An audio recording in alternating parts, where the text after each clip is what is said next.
Hey everyone, Ben Schillig here with this week's Morningside Golf Academy tip of the week.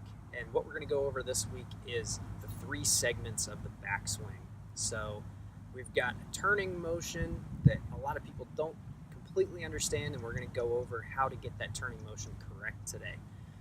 So the first thing I'd have you do is place a club across your shoulders while you're standing upright, and we're going to go over the shoulder turn. So the shoulders are going to turn in a circle like this. You can make this happen by just pulling each shoulder back as it's supposed to go back behind you. You see, by doing that, I can turn my shoulders in a perfect circle. But if I were to set up to this ball here and go ahead and just start to turn my shoulders back, you see that the club's not going to move too much. So the next segment that we have is that our lower body has to move around after our shoulders move.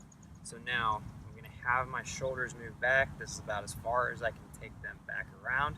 And then I'm going to let my hips and my knees go. So as I move around more, you can see that my knees have started to turn, my hips have started to turn, and it's allowed me to make more of that full turn. Okay? But now, while I do that, if I'm just turning while I'm bent over, I'm going to start drifting to the right. Okay, so my center is drifting this way. Now, all of the better players that you see in the world on TV, whether it be Tiger or Dustin Johnson, Rory, Jordan Spieth, Lydia Ko, any of those great players, they can take the club back much further, not because they're reaching with their arms or their hands, but because they extend their back. And so what that means by extending their back or their spine is just that they make a move in their backswing where they're leaning backwards like this.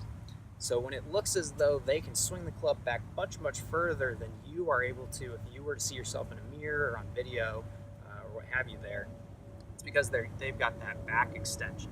So I'm going to turn my shoulders, my hips and my knees around, and then I'm going to extend my back. And you see when I do that, my hands move quite a bit further in the backswing, allowing me to get the club back much, much further. Now from this angle, it would look like this. So I've got shoulder turn, hip and knee turn going with it, and then extension of the back. All right, so I'm not moving my hands back further. I'm just extending my back towards the target. Most people, when I teach them this, at first look at me like I'm absolutely crazy and think, why in the world would I do this? And then when they see themselves swing on video and they're able to get the club back much further than they had and increase their swing speed because of it, they thank me in the end. So go ahead and practice that series. Shoulder turn with hip and knee turn, and then shoulder turn, hip and knee turn, extension of the spine. And I guarantee that not only will your shots be better, but you're going to start hitting it further as well. That's it for this week.